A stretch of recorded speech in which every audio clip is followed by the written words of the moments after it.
반갑습니다. 성도 여러분, 즐겁고 복된 주일입니다. 예배 시간은 우리에게 있어서 정말 소중하고 기쁨이 넘치는 시간입니다. 그런 것 같아요. 이렇게 세상을 살다 보면 많이 머리가 복잡해지고 곤란한 생각들이 자꾸 우리의 생각 속으로 들어오지 않습니까? 지금 이 순간에는 하나님을 만나는 시간, 세상에 가지고 있는 모든 생각을요 잠시 꺼버리세요. 탁 꺼버리시고 내려놓으시고요, 하나님의 말씀을 한번 들어보십시오. 이런 마음이 우리에게 필요합니다. 하나님, 저에게 말씀해 주시지 않겠습니까? 온 세상을 창조하신 하나님, 이 시간에 나에게 한번 말씀해 주세요. 이 마음을 품었으면 좋겠습니다. 잠시 기도하고 하나님의 말씀을 선포하도록 하겠습니다. 잠시 기도하겠습니다. 할렐루야. 사랑과 은혜가 많으신 하나님 감사합니다. 우리의 귀를 열어 주옵소서, 우리의 생각을 열어 주옵소서. 주 예수 그리스도를 더욱 사랑, 주 예수 그리스도를 더욱 만나고 싶어하는 간절한 시간 되도록 축복하여 주옵소서. 예수님의 이름으로 축복하며 기도합니다. 아멘. 네, 금주 예배는 진실하게 사랑하라 라는 설교 제목으로 마태복음 26장 31절에서 35절까지의 말씀을 한번 나누어 보려고 합니다. 이 말씀 우리가 함께 묵상하면서 진정하게 사랑하는 것, 진실하게 사랑하는 것이 무엇인지 한번 진지하게 고민해보는 시간이 되셨으면 좋겠습니다. 그러면 다 같이 합독하도록 하겠습니다. 마태복음 26장 31절에서 35절까지 말씀인데요, 다 같이 큰 소리로 합독하도록 하겠습니다. 시작.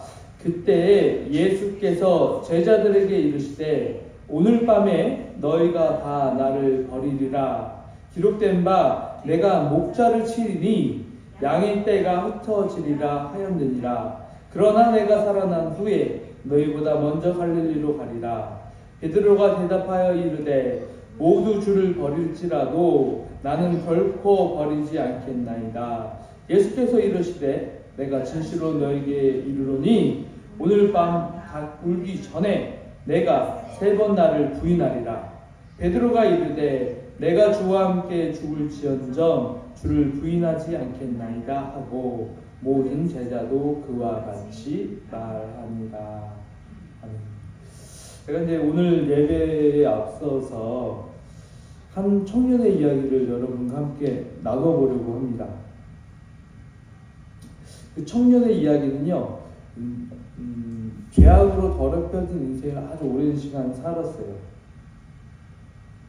그렇게 살다가 그는 진정으로 예수님께서 자신을 사랑한다는 그 사실을 깨닫고 완전히 새로운 인생을 살게 되는 한 청년에 대한 이야기입니다. 그 청년은 어떠냐면요, 진실로 가난했습니다. 그래서 그 가난 때문에 결단코 내가 꿈꾸는 미래는 오지 않을 것이다 라는 생각을 하고 살았던 것입니다. 그래서 항상 부정적이었어요. 세상을 바라볼 때 비관론적인 안경을 쓰고 이렇게 세상을 바라본 거죠. 내가 뭐 돈도 없는데 어떡하겠어, 나 같은 놈이 뭐 어떻게 하겠어, 이런 생각이 머릿속에 가득했던 것이죠. 그렇기 때문에 항상 그의 입술에는요 불평, 불만이 끊이지가 않았던 것입니다. 얼마나 바보가 짙고 나약한지 이 세상 살아가는데 사람들에게 부딪히지 않습니까, 우리가? 그러면 조금만 마음이 힘들고 지치고 어려우면요 그냥 쉽게 포기해버리고 낭망해버리는 모습을 반복해서 경험하며 살았던 것이에요. 그러니 계속된 좌절과 슬픔이 그의 인생 가운데 계속 썰물처럼 덮여오니 그 소년은 결국 한 가지 결단을 하게 돼요. 어떤 결단이었을까요? 자기 인생을 포기하겠다, 생을 마감하겠다라는 결단을 해버립니다. 이제 그 소년은 나무 위에, 밤중에 나무 위로 산으로 막 올라가는 거예요. 그래서 나무를 찾아서 허리띠를 이렇게 꺼내가지고 목을 졸라매면서 죽으려고 했습니다.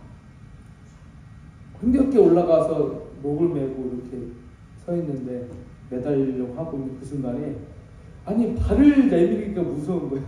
죽는 게 두려운 것이지 실제 죽으려고 하니까 엄청난 죽음의 공포를 그가 경험해요. 청년은 극도로 그 두려움에 벌벌벌 떨면서 하면서 이렇게 내려왔다는 것이죠. 그 청년은 내려가는 길에 하염없는 눈물을 흘렸어요. 왜 그런지 아십니까? 아이고 병신 같은 놈 죽지도 못하네. 입술 계속 중얼중얼 거리면서 눈물을 닦으면서 그 산을 내려왔던 것입니다. 청년은요 집에 돌아가서 밤새 울었어요. 왜 그렇게 용기가 없냐?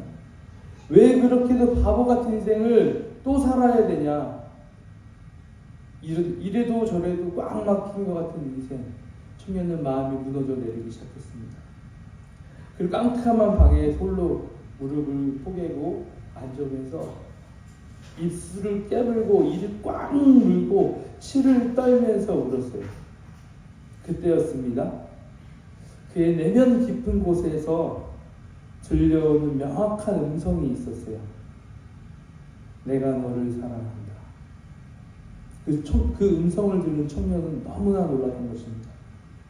아니, 나와 같은 어리석고 불쌍한 사람을 사랑하는 이가 세상에 어디에 있단 말인가? 하지만 그의 내면에서 반복해서 음성이 들리는 거예요. 계속해서. 뭐라고 하느냐? 내가 너를 사랑한다, 나의 아들아. 그 따뜻한 음성이 그의 심장을 파고들기 시작합니다. 그렇습니다. 그렇게 그는 자신 안에 함께 하신 예수님의 음성을 또렷하게 듣고 새로운 용기와 힘을 얻으며 새로운 삶을 살아가기 시작합니다. 무슨 얘기하는 거냐면요. 평생 동안 몰랐던 거예요. 참으로 하나님께서 그를 사랑하고 있다는 그 사실을 몰랐던 것입니다. 그 단순한 사실, 예수님이 날 너무 사랑하고 날 불쌍히 여기고 있구나 라는 그 사실을 마음 깊이 깨닫는 그 순간 그는 새로운 인생을 살아가는 첫 번째 걸음을 시작한다는 것입니다. 이제 이 청년은 세상을 살아가는 데 있어서 더 이상 두려움으로 여기지 않았습니다.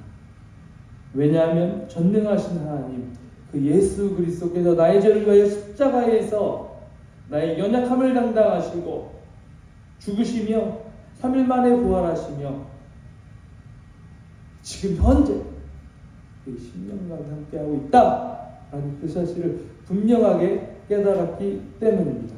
뿐만 아니라 확신을 얻은 거죠. 하나님 날 그렇게 사랑하는구나. 이 험한 세상 살아가는 성도 여러분 혼자가 아니라는 사실을 기억하십시오. 예수님이 여러분 안에 함께하고 있다는 사실, 이 사실이요 여러분에게 행복의 시작점, 이 삶을 살아가는 새로운 삶의 원동력이 된다는 것을 잊지 마십시오. 우리가 진실로 나의 삶 속에서 예수님의 십자가 사랑을 마음속 깊이 깨달을 때마다 내 마음속에서는 알지 못하는 평안과 행복이 넘쳐나는 것입니다. 혹시 설교를 들으시고 제가 예수님 교회 한번 오라고 하셨던 분들 있잖아요. 혹시 절망과 좌절이 있으십니까? 예수님을 다시 한번 온전히 믿고 신뢰해 보십시오. 한번 믿어보시면, 다시 한번 믿어보시면 진실로 용기와 힘을 얻을 수 있다는 것입니다. 뿐만 아니라 넘을 수 없을 것 같은 그 인생의 벽이 넘어가진다는 것이죠. 이것을 삶 속에 현실적으로 경험하게 되는 것, 이것이 바로 예수 그리스도를 믿는 놀라운 축복이라는 것입니다. 오늘은요, 예수님이 진정한 사랑을 완전히 깨닫고 이전과는 완전히 새로운 삶을 살아가는 그 위대한 그리스도인 한 분을 소개시켜드리려고 하는데, 그분이 바로 베드로라는 분입니다.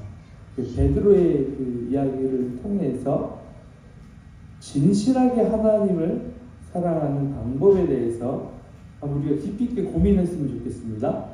여러분, 생각을 많이 복잡하게 하지 마십시오. 그냥 설교 있는 그대로 받아들이세요.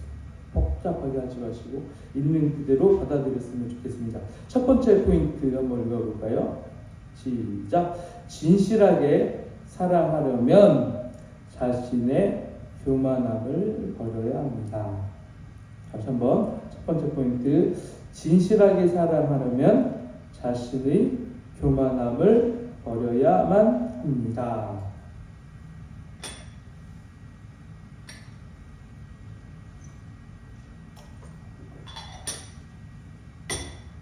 꺼도 될 것 같아요.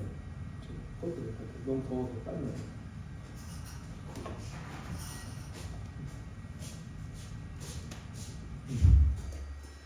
자, 예수께서는 갈릴리 요단강가에서 사도 요한에게 세례를 받으시면서 하나님께서 그를 그리스도로 일하게 하신 사역을 시작했었습니다. 그 4개의 복음서, 사복음서라고 하죠. 사복음서에서 기록되어진 그 예수 그리스도의 그 사역과 일하심을 제가 자세히 한번 살펴봤더니 정말 놀랍고 경이로워요. 정말 감사하고 기쁨이 넘치는 하나님의 위대한 표적을 행하셨었던 것이죠. 하지만 그 배경, 예수님과 그 제자들 간의 사이의 배경을 이렇게 알고 이해를 해보니까 참 예수님이 그러셨구나. 자기 중심적인 행복을 위해서 예수님을 끝까지 이용하려는 그 제자들을 이렇게 용납하시고 사랑하시며 또 은혜를 끝까지 베풀어 주시는 측량할 수 없는, 상상할 수 없는 그 감동적인 사랑의 스토리도 그 안에 녹여 있다라는 것이죠. 여러분, 우리가 잘 알고 있죠. 예수님이 십자가에서 이렇게 무서운 형벌을 이렇게 감당하기 바로 전에 예루살렘에서 예수님이 무엇을 타고 입성하시죠? 나귀, 그렇죠? 나귀를 타고 입성합니다. 나귀를 타고 입성한 그 예수님을 바라보면서 사람들이 어떻게 행동했는지 기억나십니까? 혹시? 기억납니까? 많은 사람들이 그 당시 옷이 되게 중요했잖아요.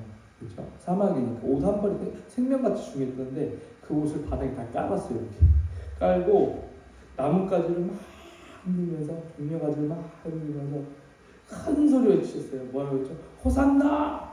호산나! 다윗의 자손이여! 찬송하리로다 주의 이름이 오시도다. 가장 높은 곳에 호산나 하더라. 얼마나 감동적인 신앙 고백으로 예수님을 사람들이 따랐는지 모릅니다. 근데 우리도 다 알고 있지 않습니까? 그리고 나서 얼마 안 지나가지고 종교재판이라는 게 열려서 예수님은 처절하게 그들로부터 배신을 당하죠. 예수님이 이 사실을 처음부터 끝까지 다 알고 있었다는 거죠. 환영했을 때랑 배신했을 때랑을 다 알고 계셨던 분이죠. 그럼에도 불구하고 그들을 다 용납하고 있는 그대로 사랑하시고 용납해 주셨던 분이 바로 예수님이셨다는 것입니다. 제가 이 성경을 다시 읽어봤거든요. 마태복음을. 예수님이 공생일 때 무슨 일을 했을까 이렇게 잘 살펴봤더니 불치병에 걸려서 신음하는 사람들, 걷지 못하는 사람들, 앞을 보지 못하는 사람들, 그들을 위해서 사역을 하셨어요. 그러니까 그들의 삶이 어떨까요? 잘 한번 생각해 보세요. 그 당시에 불치병 걸리면 어떻게 되는지 아십니까? 평생을 이렇게 고달프게 죽어요. 그냥 죽는 게 아니잖아요. 생각해 보세요. 치료가 안 되니까 이러지도 저러지도 못하고 평생 신음 앓다가 어떻게 돼요? 죽는다는 것이에요. 삶에 소망이 있었을까요? 그들의 삶에? 진짜 소망이라는 두 글자를 잃어버린 상태로 살아갈 수밖에 없는 현실 가운데 있었다는 것이죠. 근데 그들을 치유해줬다는 것입니다. 그들에게 그러면 치유해줬다는 게 무슨 의미일까요? 완전 새로운 소망을 주었다는 것이에요. 현실적으로 이해됩니까? 완전한 새로운 소망, 죽었다가 살아나는 그런 기분, 살아가는 기분이 있을 거예요. 예수님은요, 배신자에는 그들을 사랑하셨잖아요. 예수님이 사랑하는 방식을 잘 한번 생각해 보세요. 이 시간에 그 예수님께서 이 세상의 사랑이라는 기준에 대해서 사랑이라는 기준에 대해서 분명하게 가르쳐 주고 있다라는 것입니다. 제자들에게 그 사랑이라는 것을 가르쳐 주었습니다. 어떻게 가르쳐 주었습니까? 자신의 삶으로 묵묵히 보여주셨어요. 3년이라는 시간 동안 제자들과 함께 있지 않았습니까? 예수님께서 같이 먹고 지냈죠. 그래서 그들에게 뭘 가르쳐 주었습니까? 사랑의 가치, 사랑이라는 올바른 가치를 제자들의 마음속에 심어 주셨다는 것입니다. 자, 참 멋지지 않아요? 근데 이게 예수님이 사랑의 가치가 무엇인지 3년 동안 막 가르쳐 줬는데, 그럼에도 불구하고 여러분, 예수님께서 십자가에서 죽음이 이렇게 당하기 전까지 어떤 식으로 예수님의 제자들이 예수님한테 다가간지 아십니까? 이 내용을 잘 보면, 성경을 읽어보면 그렇더라고요. 막 서로 다퉈. 뭐냐면 내 믿음과 신앙이 우월하다. 막 그런 사실만 입증하려고 자기 중심적으로 막 표현했다는 것이죠. 쉽게 말해서 달랐던 거예요. 예수님은 자신의 제자들에게 있는 모습 그대로를 사랑하셨지만 예수님 따르는 그 제자들은 그렇지 않았다는 것입니다. 예수님의 제자들은 예수님께서 보여준 그 놀라운 기적들을 딱 바라보면서 입이 딱 벌어진 거죠. 야, 그래? 그러면 언젠가 이 이스라엘이 이 로마를 지배하는 그날이 왔을 때, 이스라엘 번영과 영광이 왔을 때 내가 한 자리 한번 얻어보자, 이런 걸 꿈꾸면서 예수님을 끝까지 졸졸졸 따라다녔던 것이죠. 얼마나 기대했을까? 그 다윗과 솔로몬이 주변 왕국을 다 지배했을 때 엄청난 부와 영광과 힘을 누리던 그 시대로 돌아갔을 때 자기 또한 그 자리 밑에서 한 자리 얻는 그 기쁨, 그 기쁨을 기대하면서 예수님을 진정으로 따랐던 것입니다. 그래, 예수님만 따라 붙잡는데 저 사람만 지금 좀 초라하지, 그죠? 조금만 가면은 엄청난 부와 존귀가 있을 거야. 나도 그 밑에서 꼼꼼을 일어나고 이렇게 받고 싶은 그 마음. 무슨 얘기하는 겁니까? 그들의 내면 속에서는 보이지 않는 야심, 보이지 않는 욕심이 가득한 상태에서 예수님을 따랐던 것입니다. 한번 그 모습을 단편적으로 볼 수 있는 오늘 말씀이 있는데 33절 말씀 한번 읽어보도록 하겠습니다. 베드로가 대답하여 이르되 모두 주를 버릴지라도 나는 결코 버리지 않겠나이다. 다시 한번 읽어볼까요? 베드로가 이르되 모두 주를 버릴지라도 나는 결코 버리지 않겠나이다. 함께 읽은 성경 본문만을 그냥 우리가 단편적으로 읽고 해석하잖아요. 뒷 내용을 모릅니다. 이 딱 구절만 읽고 해석해 보세요. 야, 이 베드로라는 사람이 자신의 온 마음과 뜻을 다해서 나는 오직 예수님만, 그렇죠, 나는 오직 예수님만 따라보겠다 라는 그 열심이 보이지 않습니까? 또 어떤 면 이렇게 살짝 이런 생각이 들 수도 있어요. 아니 예수님, 베드로가 배신하겠습니까? 아니 그렇게 예수님을 따르려고 하고 있지 않습니까? 혹시 베드로를 잘못 보신 거 아니에요? 이렇게 볼 수도 있는 사람도 있다는 것이죠. 하지만 지금 우리들의 입장에서는 이 역사 다 지나간 다음이지 않습니까? 그래서 아주 냉정하고 객관적으로 베드로의 행동을 평가할 수 있다는 것이죠. 분명한 것은 베드로의 고백은, 그 고백의 동기가 예수님을 가슴 깊이 사랑함으로 시작된 순수한 고백은 아니었죠. 다시 말해서 당시의 베드로의 고백은 예수님을 향한 사랑, 신뢰를 바탕으로 한 충성심은 아니었다는 것이 분명합니다. 그의 고백은 진실했습니까? 진실했어요? 아니죠. 무엇을 바탕으로 한 것입니까? 여러분, 자신의 의로움을 바탕으로 한 것. 자신이 의롭다고 여기는 내 믿음은 온전하다라는 그 의로움을 바탕으로 해서 믿음의 고백을 했던 것이죠. 쉽게 말해서 가식적이었던 것이죠. 그리고 스스로를 높이 평가하는 교만함이 가득했다라는 것이죠. 여러분, 사복음서에 등장한 예수님이 승천하시고 성령을 보내주시기 전까지 그 베드로의 모습을 우리가 잘 보잖아요. 베드로는 진실로 겁쟁이로 표현되고 있어요. 무슨 얘기냐면 그는 끝도록 예수님 앞에 충성할 것처럼 맹세를 하지만 예수님의 죽음 앞에서는 살아보겠다고 비겁하게 3번씩이나 예수님을 부인하지요. 뿐만 아니죠. 아주 충동적이에요. 그리고 자신의 육신의 힘을 의존하면서 살아갔던 사람으로 성경은 묘사하고 있어요. 자, 생각 한번 해보세요. 예수님을 붙잡기 위해 대제사장의 종들이 이렇게 막 찾아왔을 때 어떻게 했어요? 기억납니까? 어떻게 했습니까? 기억납니까? 무턱대고 칼을 먼저 꺼내잖아. 칼을 꺼낸 다음에 쥐를 확 잘라버리잖아. 맞아요? 아니, 이 성경에 모습된 그 베드로가 얼마나 자기 힘과 능력을 의지했는지 알 수 있죠. 이렇게 성경을 평가하는 부분도 있어요. 잘 생각해보면 그 믿음의 사람, 예수 그리스도의 성령을 경험하기 전에 그 베드로가 내면은 겉은 정말 믿음의 수제자였지만 그의 내면은 진실로 이기적이고 자기중심적이었다라고 그림을 그리고 있는 장면이 많다는 것입니다. 여러분, 베드로의 내면이 어디서 보이십니까? 가식적이고 혈기만 왕성한 베드로가 나보다는 좀 덜하네, 내가 더 멋지다고 생각하십니까? 여러분, 우리들의 지난 모습을 한번 생각해 보십시오. 얼마나 추악하고 더러운 죄인입니까? 그렇지 않습니까? 그러면 알겠어요. 지금 예수님 믿고 계시잖아요.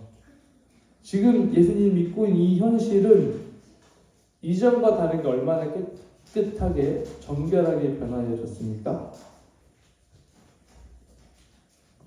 변화되셨죠. 네. 그러면 정말 완벽한 모습으로 예수님과 같이 위대한 삶을 살고 계십니까? 점점 질문이 어려워지네요. 그래서 솔직하게 우리는 그렇진 않아요. 아직도 우리는 죄에 억눌려가지고 못난 자의 외침 때문에 힘겨워하면서 살아갈 때가 더 많다는 거예요. 솔직하게. 맞죠? 두 눈을 한번 곰곰이 한번 생각해 보십시오. 나의 마음속 깊은 곳에는 이기적이고 자기중심적인 죄악들이 너무 많이 있다는 것입니다. 가득가득한 거예요. 자기의 의로움, 내 안에 있는 교만함, 이런 것들이 순간순간 많은 사람들을 해독해서 정죄한다는 것입니다. 그래서 예수님의 마음을 아프게 하는 많은 죄로 가득 차 있다는 것입니다. 저는 이 말씀 묵상하면서 기도하면서 그런 생각이 들더라고요. 나는 날마다 베드로와 같이 가식적으로 고백하고 있는 건 아닐까. 베드로가 하는 그 고백. 베드로가 대답하여 이르되 모두 주를 버릴지라도 나는 결코 버리지 않겠나이다. 베드로가 대답하여 이르되 모두 주를 버릴지라도 나는 결코 버리지 않겠나이다 하는 고백을 내가 하고 있구나 라는 생각을 했습니다. 참 인간이라는 건 욕심이 많아. 자기중심적인 사람, 자기 행복을 위해 살아가는 인생. 하나님 앞에서 믿음 쳐 하지만 결국 나의 이기적인 사랑의 방식으로 예수님을 만나려고 하지요. 그리고 때에 따라서 내 필요에 따라서 예수님을 아주 매정하게 예수님을 배신합니다. 다시 말해서 나 이기적이고 자기중심적인 사랑을 이렇게 고집한다는 거예요, 사람들이. 그 어리석음, 그 고집들이 예수님의 마음을 계속해서 대못질을 하는 거지. 꽝꽝꽝꽝꽝꽝. 부탁드립니다, 성도 여러분. 예수님 앞에 나아가시려면 나는 믿음이 된 사람, 나는 목사고, 나는 전도사고, 나는 집사고, 권사고, 장로고, 이런 믿음들을요 잠시 내려놔야 됩니다. 그 주님 앞에 잠시 내려놓으세요. 내 의로 내려놓으세요. 만약에 나는 아니거든, 난 괜찮거든, 나는 정말 의롭거든, 나는 괜찮아시나, 그것이 바로 교만입니다. 교만한 죄가 내 마음을 다스리고 있다면 우리는 예수님의 사랑을 깨달을 수도 없고 예수님을 진실하게 믿을 수도 없는 상태가 된다는 것입니다. 이 시간에 성도 여러분에게 물어보고 싶습니다. 진실로 예수님을 진실하게 사랑하고 믿기를 원하십니까? 아멘입니까? 아멘입니까? 어떻게 하면 예수님을 진실하게 믿고 따를 수 있을지 다음 포인트를 읽어보면서 배워보길 원합니다. 다음 포인트 2번째 읽어봅시다. 시작! 진실하게 사랑하려면 자신의 연약함을 받아들여야만 합니다. 다시 한번 시작! 진실하게 사랑하려면 자신의 연약함을 받아들여야만 합니다. 예수님은 베드로가 오직 예수님만을 따르겠다는 그 당찬 고백 앞에서 그를 달래기보다는 아주 명확하게 단도직입적으로 대답을 하고 계세요. 다 함께 34절 예수님이 뭐라고 말씀하셨는지, 베드로가 그렇게 강력하게 했을 때 예수님 뭐라고 하신지 읽어보겠습니다. 시작! 예수께서 이르시되 내가 진실로 내게 이르노니 오늘 밤 다구기 전에 내가 세 번 나를 부인하리라. 예수님은 아주 정확하게 앞으로 베드로가 어떤 식으로 예수님을 배신할 것인지에 대해서 아주 정확한 답변을 주세요. 예수님이 딱 체포되는 그 순간 제자들이 3년 동안 예수님과 같이 먹고 잤잖아요. 그걸 꿈꿨지 않습니까? 한번 성공해보겠다 라는 기회가 한꺼번에 물거품이 된다는 것입니다. 그 순간 자신이 모든 것을 뺏겼다고 하는 그 순간 베드로는 결단코 예수님을 난 알지 모릅니다, 난 저 사람과 상관없습니다 뿐만 욕까지 하면서 저주하면서 배신하지 않습니까? 아주 매몰차지요. 이렇게 될 것이다 라는 것이 예수님의 아주 날카로운 지적이었습니다. 뿐만 아니라 이것이 실질적인 베드로의 내면에 가지고 있는 진실이라는 것입니다. 이것이 바로 예수님을 향한 베드로의 실제적인 모습이에요. 실제적, 여러분. 가시적인 모습 버리세요. 이게 우리의 실제적인 모습입니다. 솔직하게. 여러분, 참으로 그 예수님의 말씀이요, 우리 내면에 그 더러운 것들도 다 드러내세요. 예민한 칼처럼 다 드러내세요. 베드로 보십시오. 그의 심령 안에 숨겨진 모든 더러운 것들이 순간적으로 드러나고 있지 않습니까? 참 재미있어요. 뭐라고 하냐, 이 다음 장면이.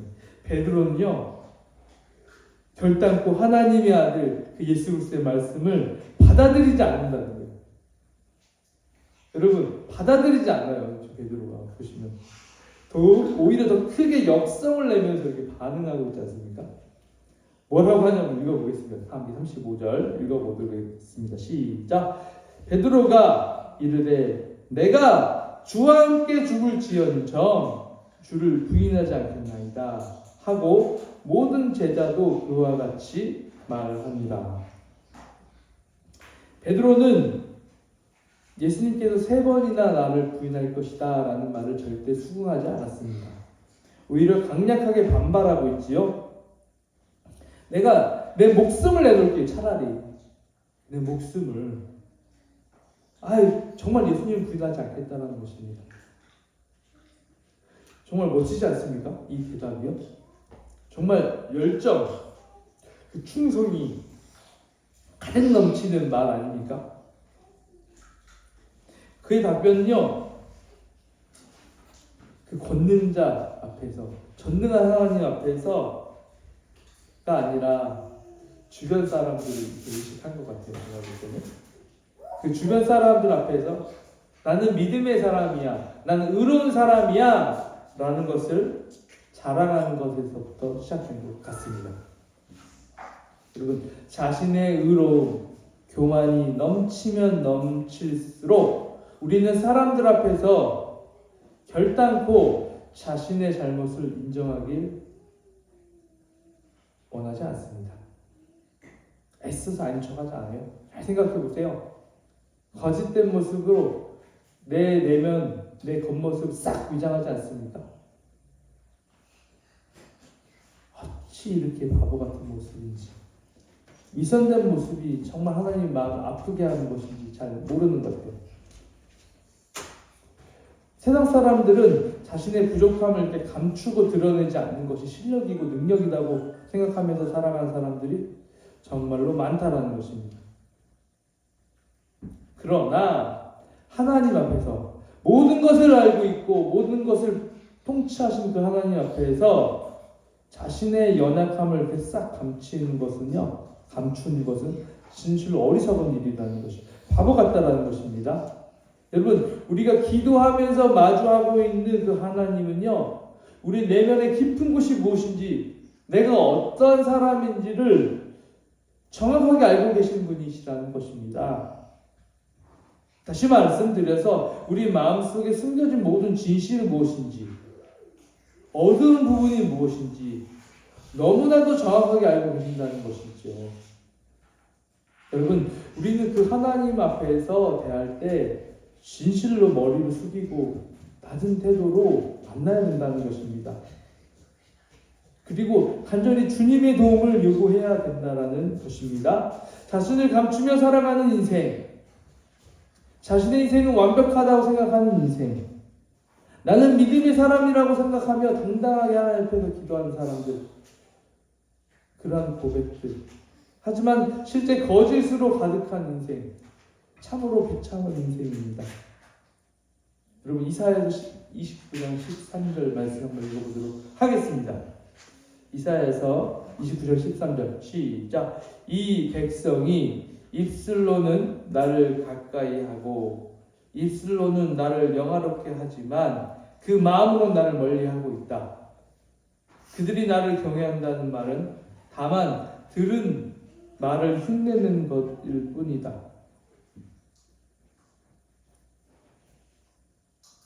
자신의 나약함을 감추며 스스로를 의롭다고 여기며 살아가는 인생은 진실로 거룩하지 않은 죄 많고 비참한 인생일 뿐입니다. 우리는 반드시 이런 인생에서 벗어나야만 합니다. 하나님 앞에서, 믿음의 가족들 앞에서 정직하고 겸손한 고백은 하나님께 영광을 돌리는 귀한 삶의 모습이 되는 것입니다. 우리가 전능한 하나님 앞에서 나약하다는 것을 인정하고 받아들였다는 것은 진실로 기쁜 소식, 행복한 소식이라는 것입니다. 여러분, 정말 나약하면 나약할수록 더욱더 확신하게 되는 것이 있습니다. 그것은 바로 나의 유일한 희망은 나의 죄를 위하여 십자가에서 물과 피를 흘리신 예수님의 십자가가 더욱더 진실하게, 더욱더 마음 깊은 곳에 새겨진다는 것입니다.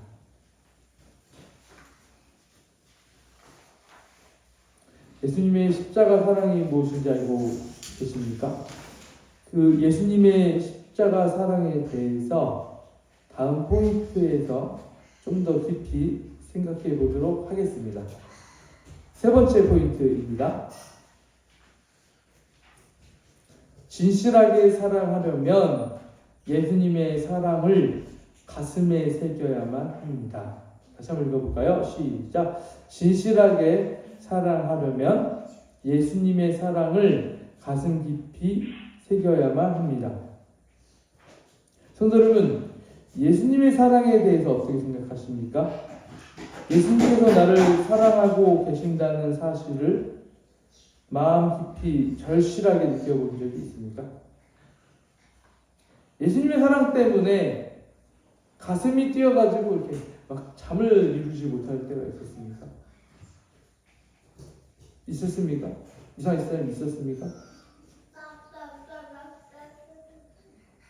사모님 있었습니까?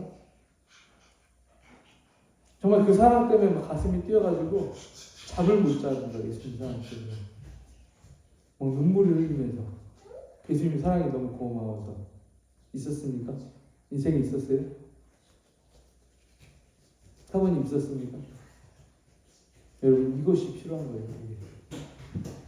신앙이라는 거, 이걸 경험하지 않고는 내가 예수님을 사랑한다고 말하기 어려울 정도로 중요한 것입니다.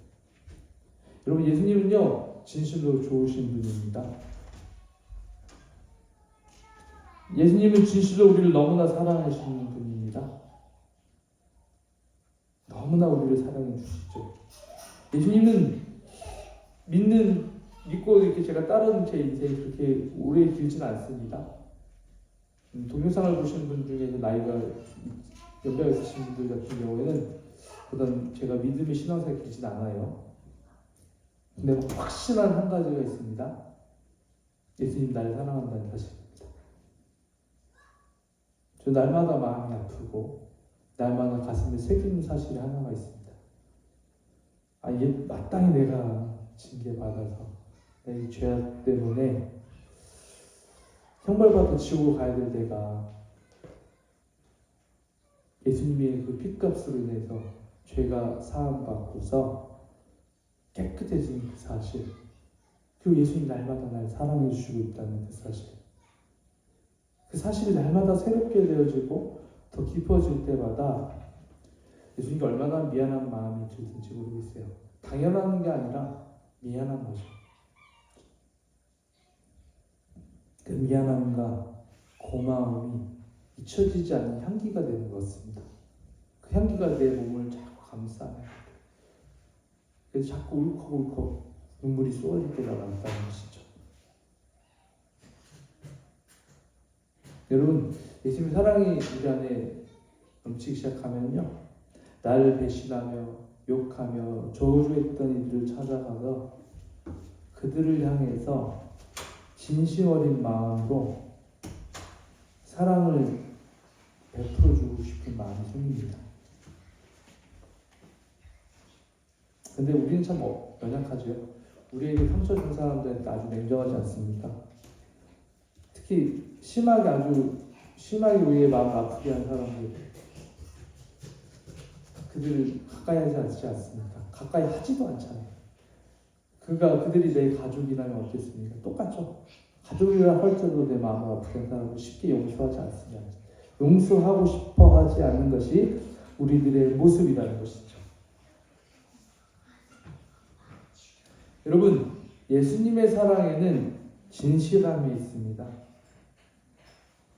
그리고 죄인을 사랑하시되 끝까지 포기하지 아니하시는 긍휼함에 있습니다.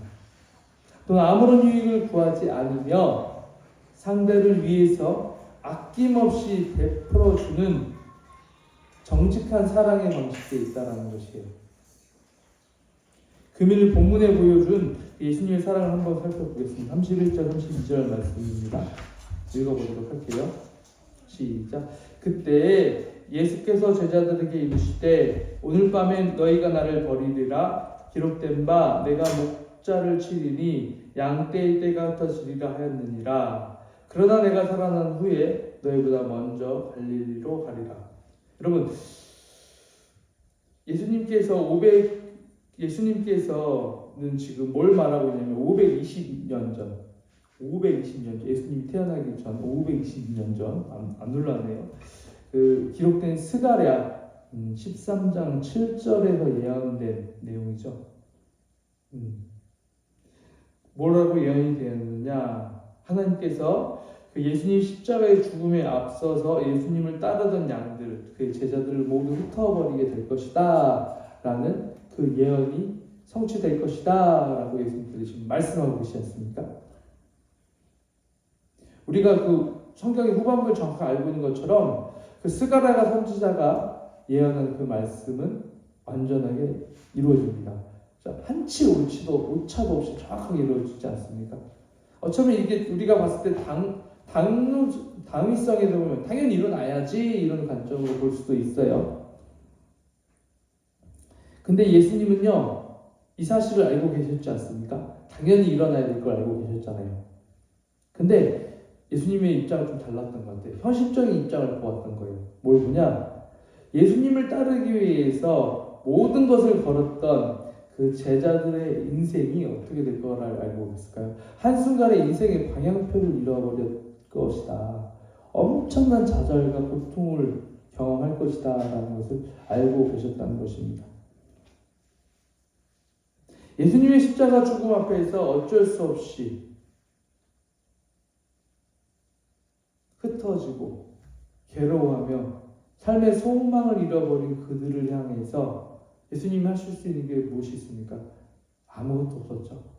얼마나 힘들었겠어요, 마음이. 예수님 마음이 얼마나 힘들었겠어요. 자기가 사랑하는 그 제자들을 막 힘겹게 막 하고 있을 때 그러니까 보고만 있어야 되잖아요. 그 십자가에 매달려서 내 제자들이, 사랑하는 제자들이 정신없이 도망가고 있을 때, 배신하고 있을 때 애통한 마음을 한번 생각해 보십시오. 아마 그 마음이 아니었을까라는 생각이 들더라고요. 부모님이 있잖아요. 우리가 부모잖아요. 만약에 적들이 내 자식을 공격하려고 할 때 내가 도와줄 수 없는 상황이라면, 근데 내 자식을 막 괴롭히고 힘들게 할 때 그 부모의 마음이 어떨까요? 막 치밀어 오잖아, 화가. 끝까지 막 치밀어 분노와 화가 있지 않습니까? 이렇게 생각하죠. 야, 내 모든 거 건드려도 돼. 근데 명심해라. 너 만약에 내 자식만 건드리면 내가 너는 용서하지 않을 거야. 막 끌어오르는 막 화가 있지 않습니까? 분노에 막 치를 따면서 내 자식을 괴롭히려는 그들을 향해서 복수심과 이 막 타오잖아요. 인간의 감정을 모두 가지신 그 예수님께서 벌어진 모든 상황을 정확하게 알고 있는 전능한 창조주 예수님께서 12 제자들 향한 순수하고 진실한 사랑이 넘치는 그 예수님께서 불쌍하게 벌어져서 살아갈 그 제자들의 인생을 바라보면서 알고 계시잖아요. 지금 어떻게 될지를. 맞죠? 근데 그때 무슨 약속을 하십니까? 32절 말씀 다시 한번 읽어볼까요? 32절 말씀 돋보기를 보듯이 한번 보세요.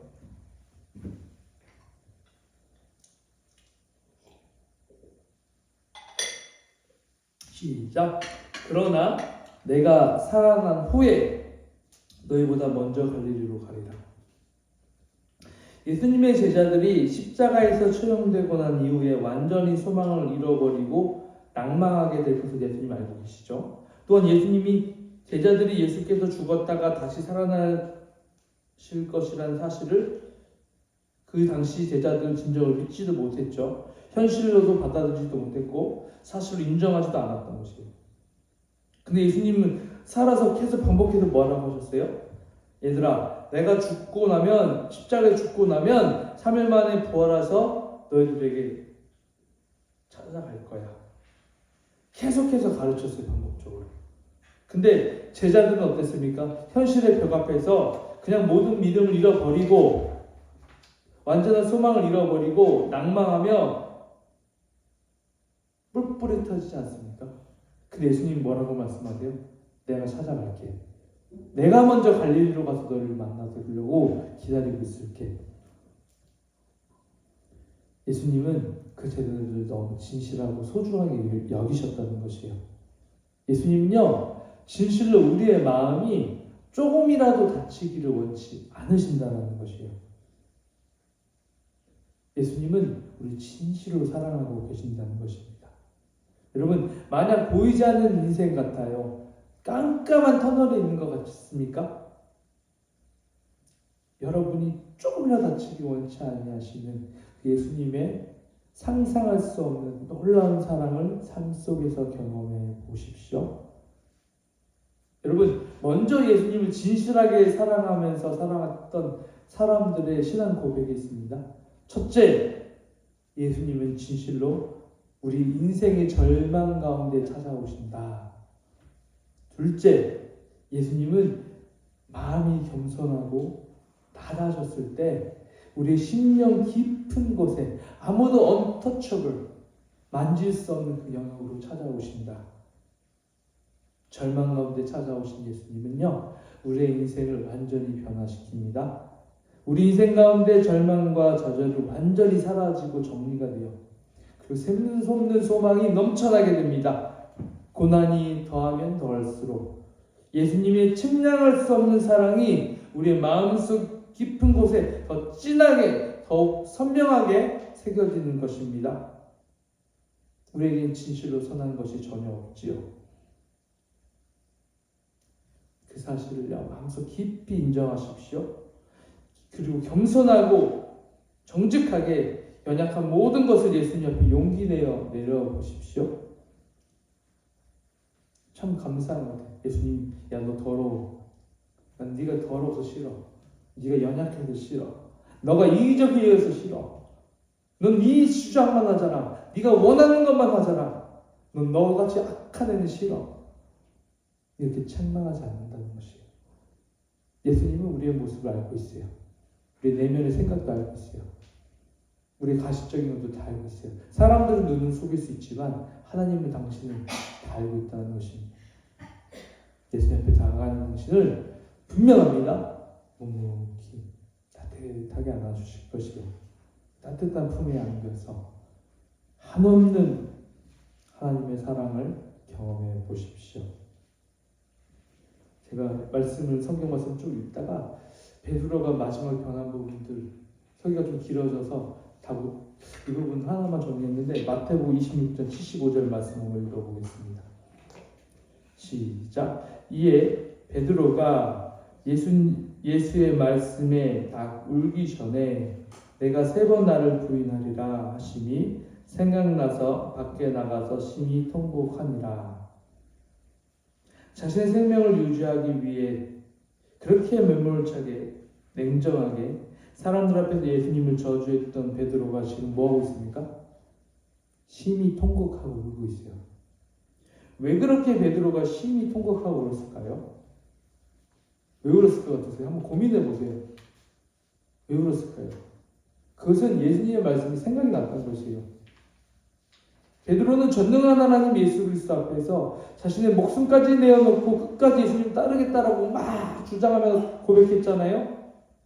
근데 거기에는 진실함이 없었다는 것이죠. 그 사실을 깨달았다는 것이죠. 다시 말해서 이전에 몰랐던 자신 안에 숨겨져 있던 진실을 알게 되었다는 것입니다. 자신은 의롭다고 생각했는데, 자신은 믿음의 사람이라고 생각했는데, 실제 자신이 가지고 있는 믿음은 자신의 행복과 기쁨을 위한 것이지 결단코 예수님을 향한 진실한 사랑이 아니다 라는 그 사실을 깨닫게 되었다는 것이죠. 여러분, 이 한 주 아니야 우리 평생도록 이 베드로의 애통함이 우리 인생 가운데 있었으면 좋겠습니다. 베드로가 닭이 우는 소리를 들으면서 느꼈던 죄책감, 그 애통한 회개의 눈물이 우리 심령 가운데 시작되었으면 좋겠습니다. 바로 이 순간이 바로 예수님과 깊은 사랑 교제를 할 수 있는 시간입니다. 마음을 열고 하나님 우리를 만나 주옵소서, 예수님의 거룩한 십자가의 보혈로 우리를 씻어 주옵소서 라고 기도해야 되는 시간인 것 같습니다. 잠깐 우리 기도하겠습니다. 짧은 시간 기도하겠습니다. 예수님, 내 진실하지 못한 사랑을 용서하여 주십시오. 내 마음과 내 감정은 하나님을 사랑하는 방법이 많이 서투릅니다. 라는 것을 인정하는 잠깐 기도하겠습니다. 하나님, 불쌍히 여겨 주옵소서. 우리의 마음과 생각이 거룩하지 못함을 주님 고백합니다. 진실하지 못함을 고백합니다. 나의 사랑의 방식이 오염되어 있음을 고백합니다. 나의 만족과 행복을 위해서 예수 그리스도를 믿고 있는 내 마음을 불쌍히 여기시고 주의 긍휼로 채워주소서. 예수님 이름으로 기도합니다. 아멘.